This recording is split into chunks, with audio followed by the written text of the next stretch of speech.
Good afternoon, Matt. Thanks for having me here today. I feel really honored to be able to speak today. And I hope to contribute some value to my fellow historians and educators.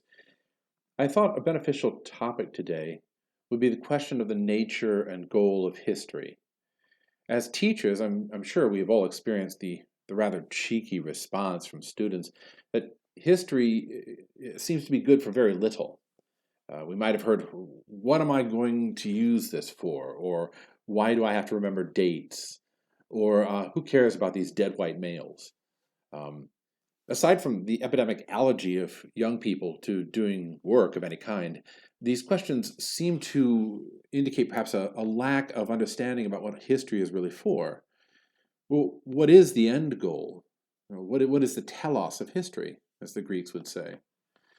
There's a famous story about historian Alan Toynbee, who is criticizing his fellow historian, H.A.L. Fisher, saying that Fisher publicly declared his allegiance to the dogma that history is just one darned thing after another. There are certainly some students and probably many citizens today who no doubt agree with Fisher rather than with Toynbee. History is just one darned thing after another. It's disjoint, history seems. It seems to be isolated, it seems to be out of context. Indeed, I once knew a fellow classmate in college who thought that historians served no purpose except for to create more historians in a sort of closed loop or endless circle. Another historian, Francis Fukuyama, suggested in the 1990s that history had come to an end. In his book, The End of History and the Last Man, Fukuyama proposed that after the fall of the Soviet Union, human life would continue indefinitely into the future without any major changes in society. Well, early historians such as Plutarch or Livy or Thucydides would have been appalled at such a suggestion. They would have taken great unction with that. They saw a different nature and purpose to history. But that raises the question again, what is history? Is there a purpose or a point to studying and discussing history? How does history bring us out of what's called the tyranny of the now? And how does it make us improve as individuals, or does it? So here's the question I'm proposing today. What is history? What is the nature and end goal of history? By examining this, I think it would give all of us a beneficial stance, a knowledge from which to prepare lessons and to be able to present history to students, because we would better understand what we're about, why we're doing this, what we're trying to get students to see. Because otherwise, we might as well be in agreement with a historian Fisher and say that history is just one darned thing after another. Well, let's look first at some of the most popular definitions of history. Some of these are definitely the most popular or most commonly found in universities or secular schools. This is not an exhaustive examination, but the most popular ones are economic history, feminist history, what's called Whig history, and then there are others too. But as Catholics, we just subscribe to what is called salvation history. And we should at least look briefly at that as well. The first one, communist or economic history, is a way of looking at history where we talk about history as the chronicle of mankind as an economic struggle of the haves versus the have-nots. All movements in history are motivated by financial concerns in this form of looking at history. Certainly, economics plays a tremendous role in the movements, the tides that shift in human culture. But to reduce all history to a merely economic element would be to reduce the human person to one rather base and profane passion. So although economic history is valuable, it ultimately is not, it's not really inclusive enough for what we want to see in history. Another one, feminist history, has great value in the sense that it does look at the elements contributed to history by women, and that's very important because it's 50% of the population, certainly. But ultimately, feminist history describes the chronicle of history as the struggle of women trying to gain greater rights and independence from the oppression of the dominant male patriarchy. So in this history, everything is motivated by women trying to struggle against men who are trying to oppress women. This form of history, though, does contribute to our understanding of history. Nevertheless, it's flawed. It seems interesting to some people. It seems fashionable, certainly, on campuses um, and universities today. But really, ultimately, feminist history only promotes bitterness. It promotes division between the sexes. And in that division, women come to see all men as oppressors, and men come to see all women as, well, needing to be oppressed, needing to be kept down. So feminist history is a limited model for history. It doesn't really do for us what we want in understanding history, especially not in a Catholic Christian context. Whig history is a form of history which most of us probably had as young people growing up, although it was not called this, or we didn't pay attention to notice that it was called this. Whig history normally really came into existence sometime around the 19th century, the 1800s. And Whig history is a history that sees the progression of all history from primitive state to increasingly advanced civilization. So it's like that T-shirt with the ape getting larger and larger and larger, and then eventually becoming a man holding a spear, and then becoming a Vikings football player, that sort of thing. Um, that movement, that evolution from primitive to more advanced, is really what Whig history reflects. This type of history culminates in the greatness of the current situation of European and American culture. So Whig history doesn't take into account things like Chinese culture or Native American culture. It really only sees European and American culture as being the culmination of where human beings are supposed to be headed. It suggests that there are, therefore, lesser and greater civilizations. And normally, this degree of greatness is based on things like technology, for instance, and healthcare and treatment of others, mannerisms.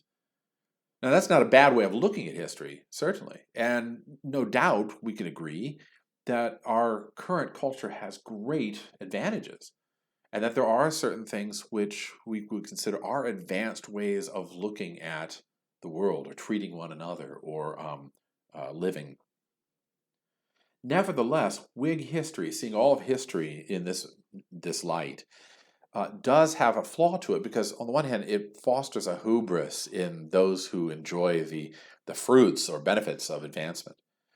Anybody who is living in a Western culture tends to think that their culture is the greatest and the end goal of culture, that our culture is it. No other culture was as good as ours, or ever will be as good as ours. And that's a hubristic way of looking at history, at the world. It also fosters in us a lack of desire to understand other cultures or to understand past cultures, because they're primitive, right? So there may be great value in Whig history, but Whig history is flawed because it fails or refuses to see the value in other cultures, and it perhaps fails to see the dangers of its own culture, because our own European or American culture does have dangers inherent in the very culture itself. So to see history as this progression towards a greater, more advanced culture, although valuable, has flaws to it. Now, Christopher Zender has said that history is a rollicking good tale, and I like that definition, a rollicking good tale. It is a good tale. It is a good story. One of the ways of looking at history is simply that it's fun. It's enjoyable. It is an enjoyable sort of puzzle, if you will.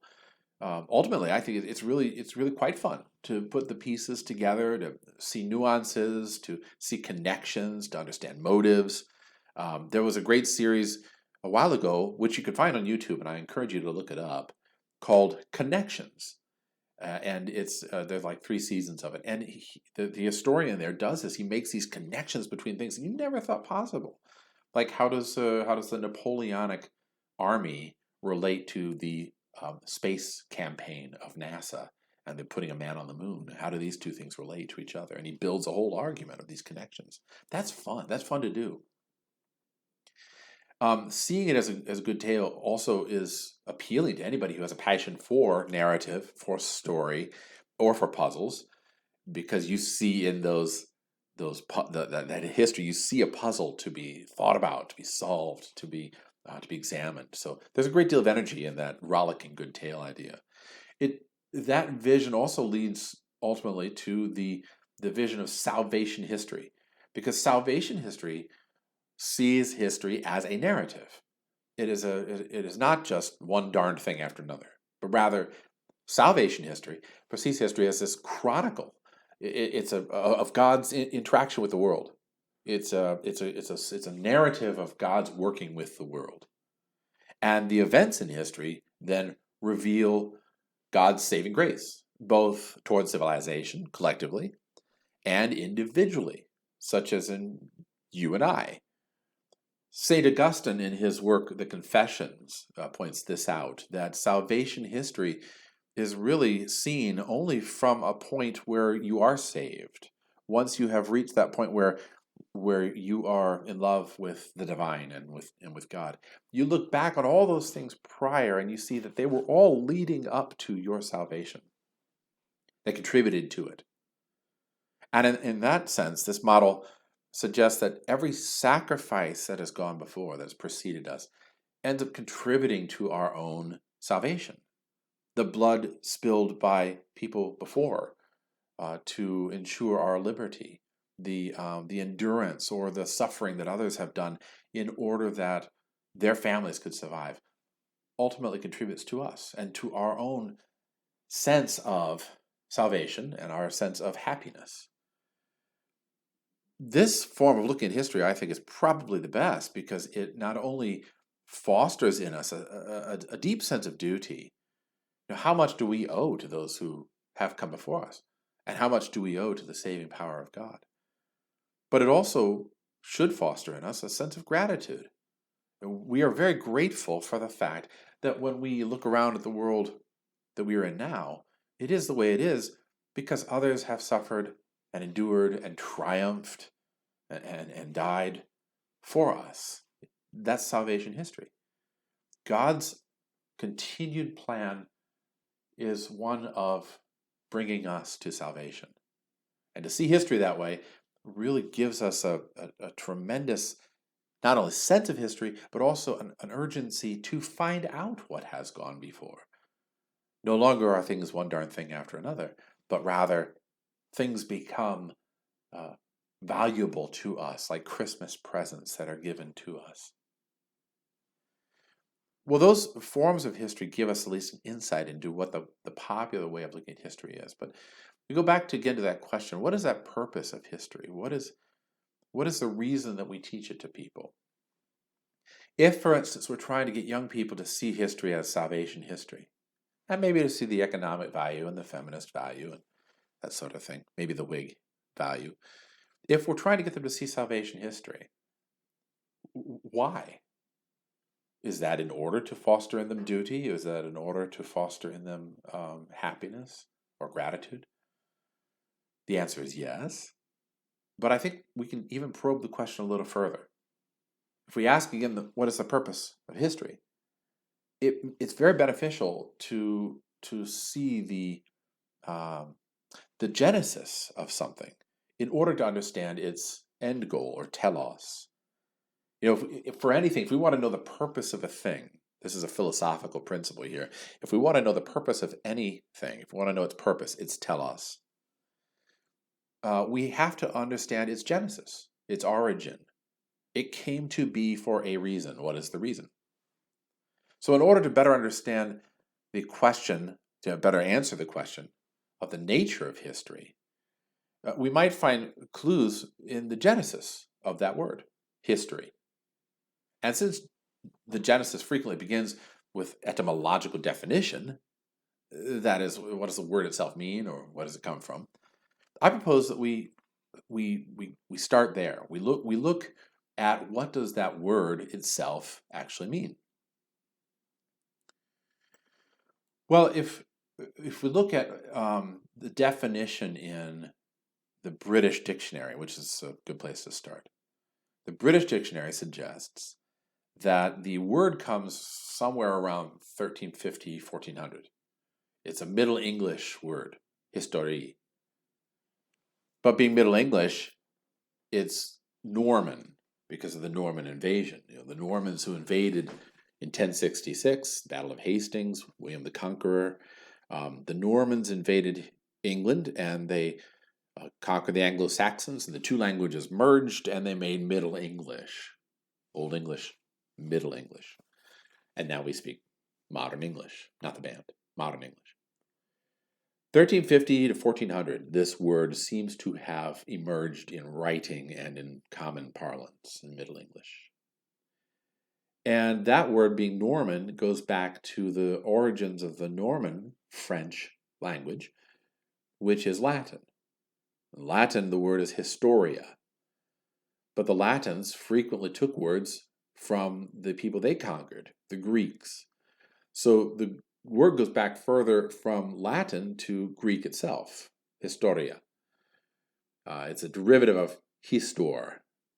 And that word, historia, in Greek means learning or knowing by inquiry, asking questions. And the histor is one who knows, one who sees, one who is a visionary. So you could say to a degree, the historian is one who's a visionary. He sees, he perceives. Why? Partly because he asks questions. He is inquiring into the nature of things. And in that sense, you could say that historians are, in a way, prophetic. There's a prophetic element to history. Why? Because if there's a pattern to the history, that is, if history repeats itself, then what has happened before gives us a sense of what may be happening now and what may happen in the future. I don't remember who it was who said that history repeats itself, first as tragedy and then as farce. Someone else said that those who are ignorant of history are doomed to repeat it. But I like to latch on to the idea that history frees students from what's called the tyranny of the now. What's meant by that phrase, the tyranny of the now, means that a person is dominated by the idea that whatever exists in their current era is all that has ever existed. Things have always been this way. Things will always continue to be this way. And I will never improve. Society will never improve. And society was worse than it was before. Now is exactly where we are. I don't want to think about anything else but what's right in front of me. That's a tyranny of the now. The current situation dominates the mind of somebody who does not understand history. If we are training young people in history, you could say, we're training them to escape the tyranny of the now. We're training them to be free men and women. We're training them to be autonomous. And how do we do so? We do so by encouraging them to inquire into history, because history is itself an inquiry. And by inquiring into history, they become little visionaries, little prophets, where they see a pattern and they say, hey, that repeats itself. That happened here, and that happened here, and that happened here in the same way. And behold, écolo, right? It's happening now again. So that definition of history as a learning by inquiry, and the definition of an histor as one who knows or sees, seems to be very valuable. Gives us a sense that what we're doing is a form of liberating, of freeing, which makes sense because education, right? Educere, to lead out. So if we're leading students out of their little prison cell of their own little minds, history is a great tool for doing that. History really brings them out of that dark cave into the brightness of a light of a world that they may never have known before. To look back at Greek itself, it's interesting to note that Greek had three words for history, not just one. The one, histor, certainly we've gone over and we'll mention here again, but there are two other versions that give even further insight into what it is that we're about. I like to look at Woodhouse's English to Greek dictionary. It's a very valuable tool. You can find it online. Um, and it is a very valuable tool because if you wanted to look at an origin of a word, this gives you the English word. You can search it by English, and then you come up with the Greek, and the Greek gives all the uses of that word. And when we see the uses, we see the nuance of the word, what it actually means. So one of the first words that was used by Greeks for this method is histor, as we mentioned, historia. And it was an inquiry. It's a systematic or scientific observation, not just, gee, I wonder why there are ducks or whatever. It's more inquiry in a systematic or scientific way, and knowledge that's obtained that way. But it also is a written account of one's inquiries, or a narrative, and therefore a history, generally like a story or an account, like what Christopher Zender said. So history, in that sense, is this written down account of the inquiry that we made. Aristotle suggested that all philosophy begins in wonder. And that being the case, this definition of history really hits that note because you're inquiring into the nature of things. I wonder why this happened. I wonder why William the Conqueror decided to launch the largest invasion force across the English Channel to take over England. I wonder why the Native Americans never developed the use of the wheel as a tool. I wonder why the Chinese emperor decided to be buried with all those clay statues. What would the motivation be? What was he trying to accomplish? That form of inquiry, for instance, gives a person greater knowledge, greater vision, greater access to the outside world. But there's two other definitions. There's a second definition here of history that the Greeks used. They tossed around this occasionally in their writing. And it was sungrapho, sungraphe. That's a writing or noting down. It also has the definition of that which is written or written up, especially in prose, a history or a narrative. And it also could be seen as a draft or decree drawn up by those engaged in a legal document of some kind, a legal argument of some kind. It's a written contract or a covenant or a bond. And how is that significant to our understanding of history? If we look at that word, sungraphe describes on the one hand the writing down of history, the noting down of events in history. But it also seems to indicate, using that word, sungraphe, it seems to indicate that there is a certain covenant or a contract or a bond that's going on in all these events that have preceded us.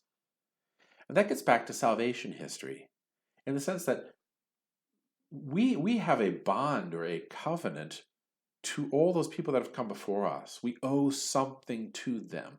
The fellows that raised the flag on Mount Suribachi, there at Iwo Jima, they were not doing that just for larks. That was they had fought a tremendous battle there in Iwo Jima to try and stop the Japanese Empire there in the 1940s. And the raising of the flag there indicated a victory for them, but a victory also for all that America stood for.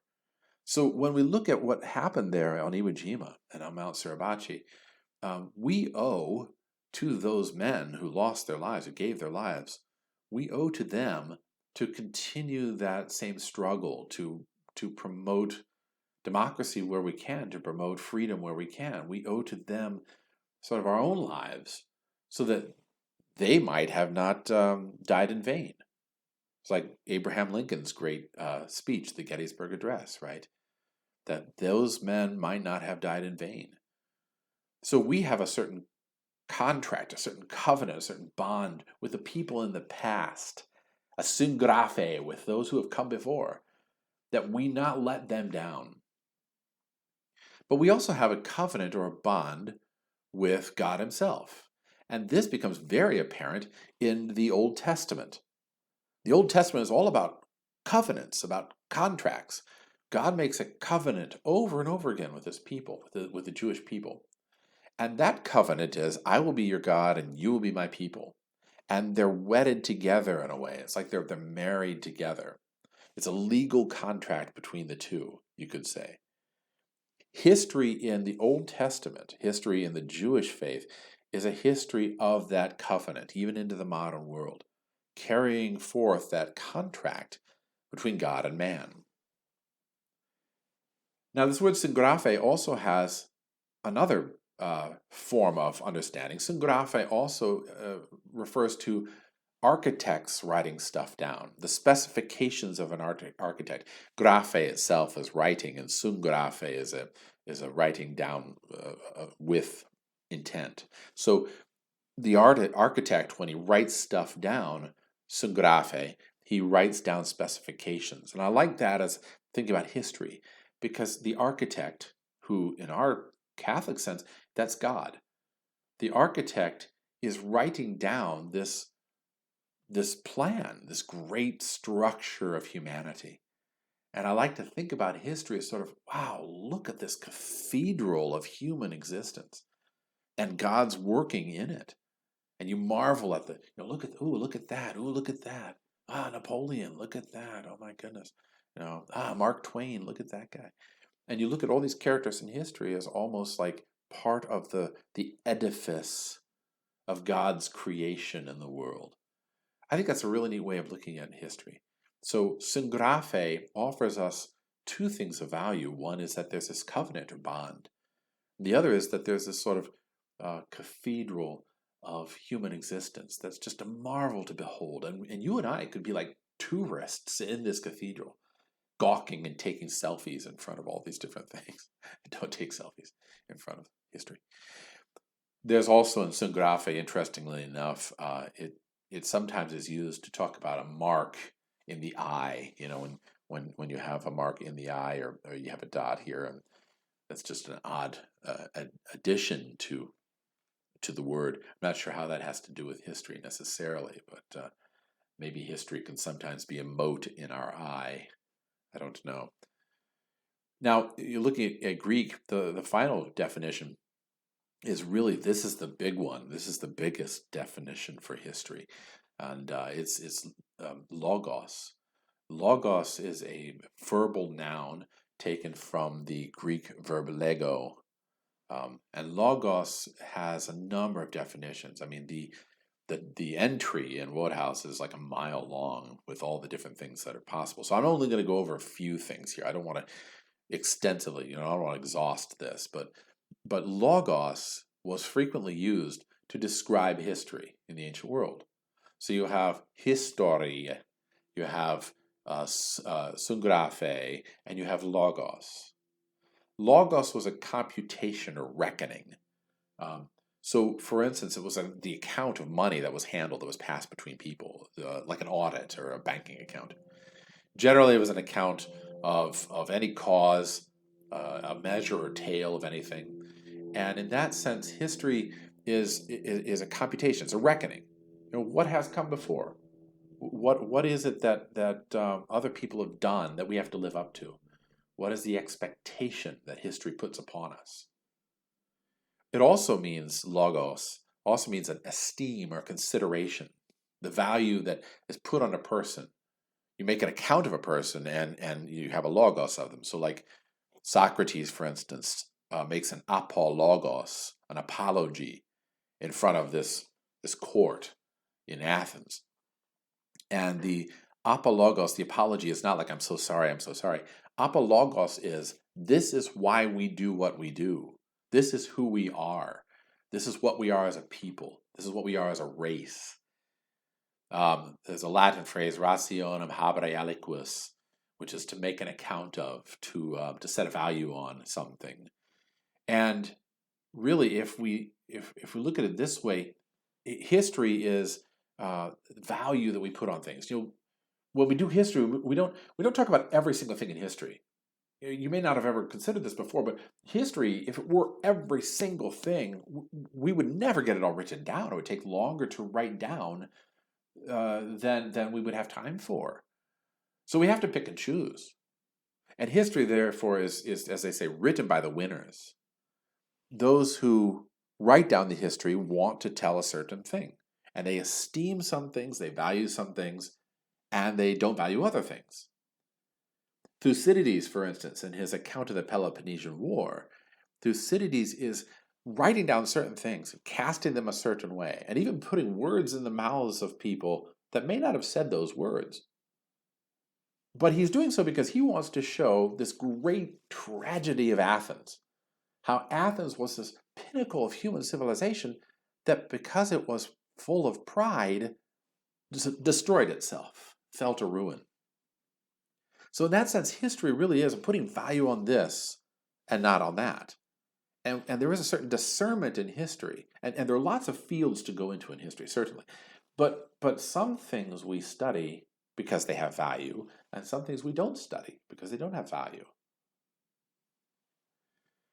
Also, this word, logos, and value and consideration, I like the fact that in Greek there's a phrase, en andron logon, anai.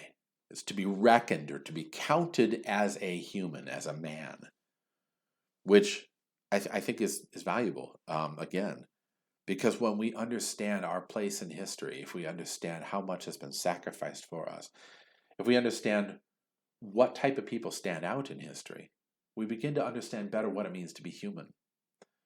And I think that's a huge portion of what we do as educators, that we are trying to train young men and women to understand who they are as human beings. So in this sense, logos, history, is a computation or a reckoning, and it leads us to understand what we owe to others, and it leads us to understand our own value as human persons, as human beings. Logos also means a relation or correspondence, a proportion. And logos was frequently used to talk about the relation of one thing to another. So like the relation of gold to lead, for instance, or the relation of this fashion and like to something else. Analogy, we might say. The Greeks said kataton oton logon, which is in the same ratio. And ratio or correspondence or analogy, that raises something for us as historians, because the events in history are analogous to one another. Frequently history, as I said earlier, frequently history repeats itself. And in that way, we're looking at one thing over here in order to understand something over here. That the value of this repeats over here, and we can understand this by understanding that. So there's an analogy going on there. There's also analogy in the sense that if we look at history as salvation history, it's like a sacrament in a way, sacramental at least. The sacrament is an outward visible sign of an invisible interior reality. So if we look at the outward visible sign of history, we could look at it as one darn thing after another, or as just a catalog of human suffering and misery, the abuse of one man to another. We could look at it that way. But somehow in the midst of that, there is the working out of God's salvation, of God's plan, invisibly so. And in that way, we have to look at it as a certain relation or correspondence, an analogy. How is the event of history here that we're looking at, how is this an analogy for what God is actually doing in the world? And if we look at the broad scheme of history, how does the whole stream of history reveal anything of God's salvation for us, his desire for us to know joy and love? It's a huge question, I think, and one which we may not be wanting to give to third graders, but if we have it in the back of our own heads to think about this, then we can begin to nudge third graders or fourth graders or fifth graders to begin thinking about this question. How are the events of history not just one darn thing after another? How are they an analogy for God's love for us?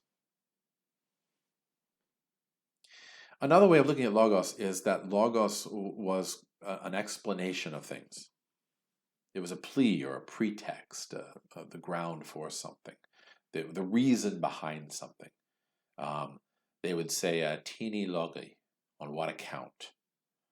What's the purpose of this? And it was also a statement of a theory or an argument. You could have a discourse or reflection on reality, and have the arguments leading to a conclusion, and that was called logos. Logic, we call it now. And in this way, history certainly is logical. There is a logic to history. And we frequently see in history that if we do this and if we do that, that's bound to happen. And remember, I mentioned earlier that historians are in some ways prophetic. I think this is where the prophecy, if you will, comes about. Historians that are worth their salt will look at point A and see it repeated in point B and then again in point C. And if they see the same elements occurring in another instance, even in the modern context, they'll say, look, this is how the logic works, and it's going to repeat here. One of my favorite examples is the logic that leads up to the explosion of World War One. If you have this separation of powers, if you have this tremendous nationalism, if you have this great arms race for dreadnought ships between Germany and England, if you have economic depression going on, if you have tremendous racism that occurs throughout certain areas of the world, all those elements taken together build and build and build until something has to erupt. Something's going to give. And indeed it did in Sarajevo when the Archduke Franz Ferdinand was killed. And there we go, and the whole thing took off and became this disastrous event. But the disastrous event in some ways could be seen in what led up to it, the things that preceded it. The logic made sense if you look back on it. It wasn't illogical that World War One started when it did. It was very logical if you look at the history before. So in this sense, this plea or pretext, this argument, this statement of arguments leading to a conclusion, logos is a great word to use for history. The other way of looking at logos or history is that logos is a form of thinking, of reasoning. When we talk about a human person, we talk about them as logical, logical. We talk about a human person as using reason. We are a rational soul, according to Aristotle. And our ability to reflect or deliberate on things is what distinguishes us from every other creature on this planet. We deliberate, we reflect, we have reasoning or thinking. Our logic then embraces those thoughts after reflection, scientific examination, and process of thought. So history here, logos, really, again, rings true because when we look at history, we are engaging in a form of reasoning. We are exercising that thing that distinguishes us as human beings. There is no dog history, for instance. There's no squirrel history or dolphin history. Certainly, you can say that there's a sort of progression of the forms, morphologically speaking. Dogs came from other species of dog, but you'll never find a Labrador sitting down and writing the story of his ancestors. It won't happen, despite young people saying, well, it just hasn't yet happened, and so therefore it could. No, it won't happen. Dolphins will not make a chronology of their existence on this earth. So for us as humans, our reasoning is fully active in that moment when we're doing history. And you can say to your students, if they ever ask, why do we do history? Because I'm making you fully active as a reasoning person. It's a good way of looking at it. Logos. Logos also means, again, lots of different definitions packed into this word. Logos also means obeying right principles. There's a principle directed towards an end goal. That's logos. And it's therefore the final cause or the true principle, the right rule or reason, the orthodox thing. logic, logos, in this sense, is history is geared towards an end goal. It's headed towards something, but it follows the course of a certain pattern. This same certain pattern talks about the generative principle of organisms, the regulative, formative forces, things that derive from the intelligible and the operative in the sensible universe, that sort of thing. So you can say that the history that we look at makes sense. There is an order to it. There is a pattern to it. Logos, in this sense, also is a reference to what the Greeks and later Romans held as the reason that pervades the whole universe. All the universe is based on this pattern. And the Stoic philosophers especially talked about this as a divine order. So the law that the world process, whatever the world is unfolding, follows, the law that it follows is logos. It's like a pattern for all creation. And for those of you who have ever studied any Greek, this becomes apparent in the writing of St. John, who talks about the logos. He calls it the word, it's normally translated. The logos, or the word, is in the beginning.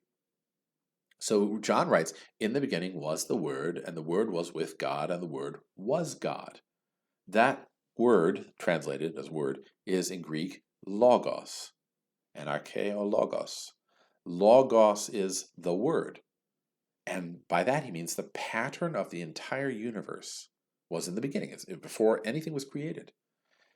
That connection to history is quite fascinating, because if history is described as logos, and the pattern of the universe is described as logos, what are we really studying when we study the pattern of history? Well, we're studying the pattern of the divine itself. And if we take it one step further, logos is most closely associated with the second person of the Trinity.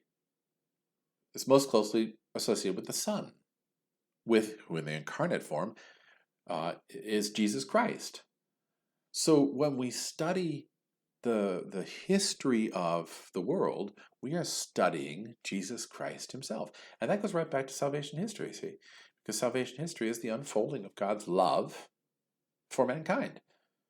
And Christ is that love. So really, when we're studying history, and this is why I never let students get away with this, I don't care about history. History, studying history, is the study of Jesus Christ. It's the study of who Christ actually is. And if you're ever going to love Jesus Christ, you have to know Jesus Christ. History is a great way to come to know Jesus Christ. So if we're looking at that as a tool for salvation, not just leading our students out of darkness into knowledge, but leading our students to come to know what love, especially love of Jesus Christ, actually is. History is a great tool for that. So I think that brings us to a good place to stop, because that gives us a real, I hope, gives us a real sense of what this continuous statement or narrative of history is. It is a good story. It is a rollicking good story, but it is also ultimately the story of our coming to happiness, salvation, through knowing who Jesus Christ is, and therefore loving Jesus Christ himself. I hope this was valuable for you. I thank you again for having me here today. And if there are questions, please feel free to post them, and I'll answer what I can. Thank you very much, Matt. Thank you for having me here today, and good luck with all you do. I turn the microphone back to you.